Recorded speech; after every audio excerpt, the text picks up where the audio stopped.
Today, we are doing something wild. We are cloning a $6 billion AI startup company, ElevenLabs. They are charging $1,300 per month for their enterprise plan. Here is the crazy part though. They're just a wrapper. All they're doing is calling OpenAI, Microsoft, and Google APIs, and then charging you 20x what it actually costs them.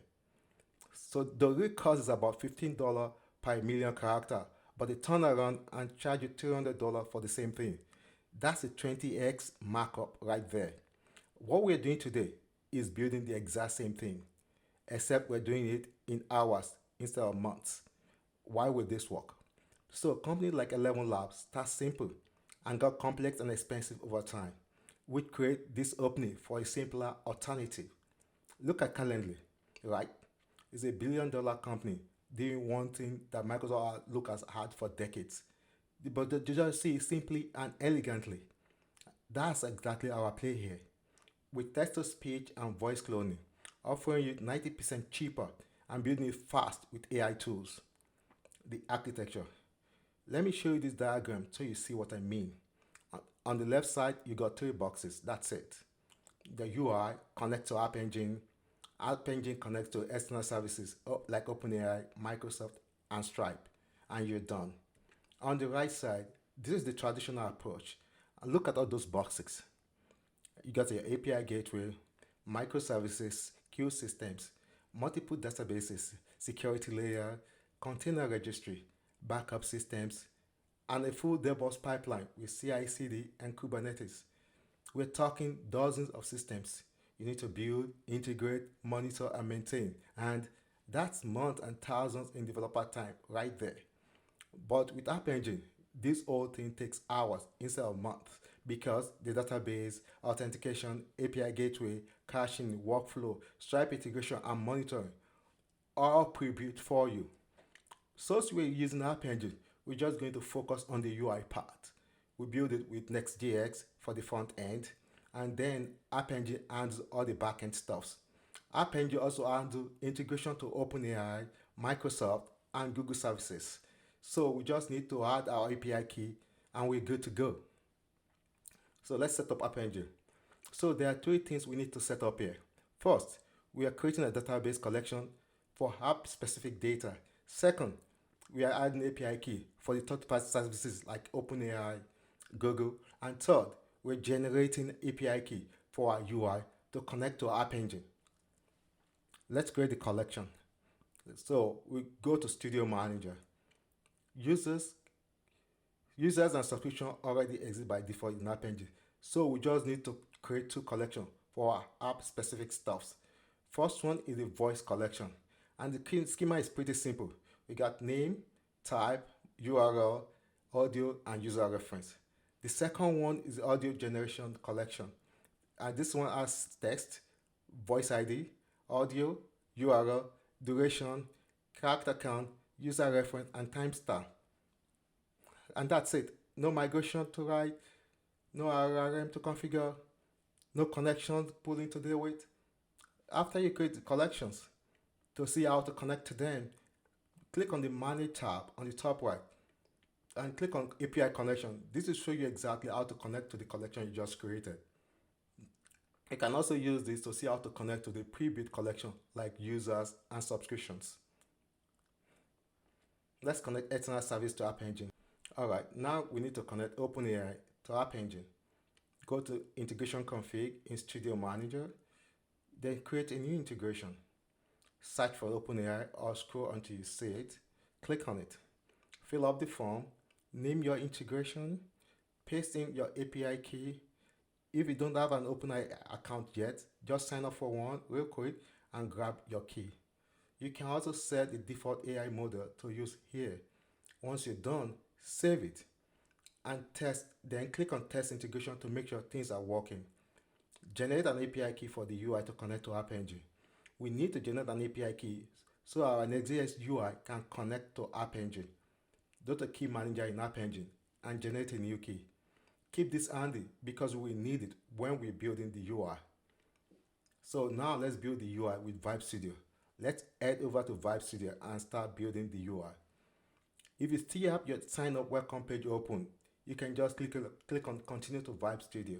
Or if you already closed it, check for your Workcom email and look for the continue to Vibe Studio button and click on it. So Vibe Studio is basically VS Code supercharged with an AI agent and build helpers. And the whole thing runs in your browser, so there's nothing to configure.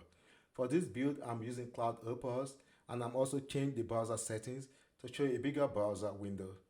So when it's testing, I can actually see everything properly, talking to the AI about what I want to build. So I want the AI to be perfectly understand what I'm building. So I usually start out in research mode so we can have an actual conversation about it. I show the architectural diagram we just looked at. I show you some UI references of what I like, what I don't like, and then I explain what we're building.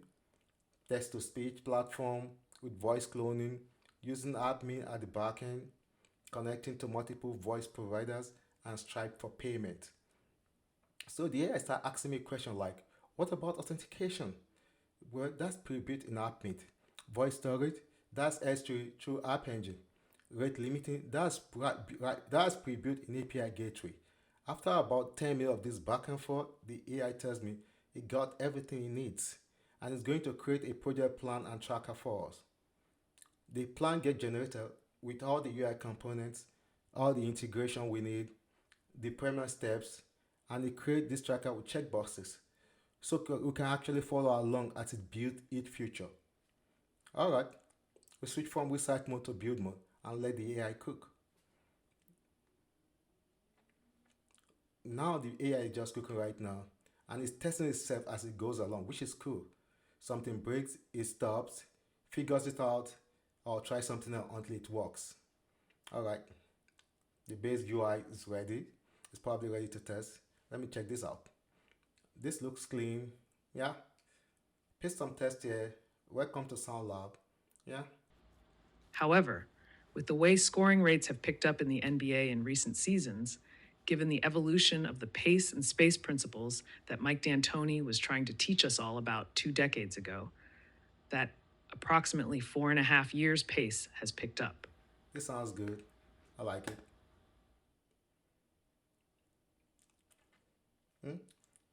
2 seconds later, yeah, we have this audio. I think it's good. Behind the scene, App Engine just route that to OpenAI, process the response, store it in S3, then return back the URL to us in the UI. Let me test multilingual. For you to work, you need to provide the test in the language you want. Now I'm just going to provide this in Spanish.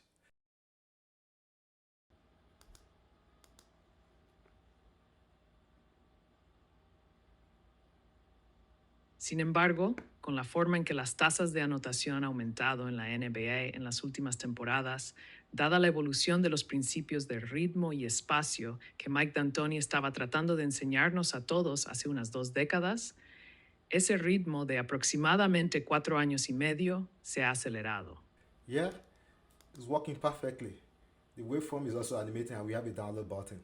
So looking at the progress tracker, we're sitting at about 25% completion.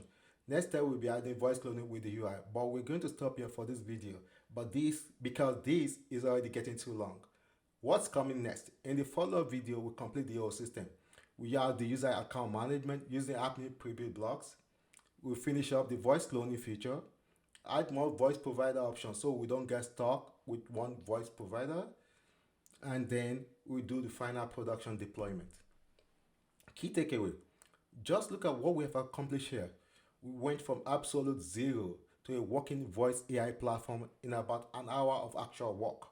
The base is there, it's functional, it's testing well, and it actually works. Compare that to the traditional approach where you need to hire a development team, spend thousands of dollars, and wait 3 to 6 months just to get to where we are right now. Compare that to the traditional approach where you need to have a whole development team, spend thousands of dollars, and wait 3 to 6 months just to get to where we are right now. If you want to build this yourself, you got a couple of options there. You can sign up for AppMint and look for the SoundLab template in there.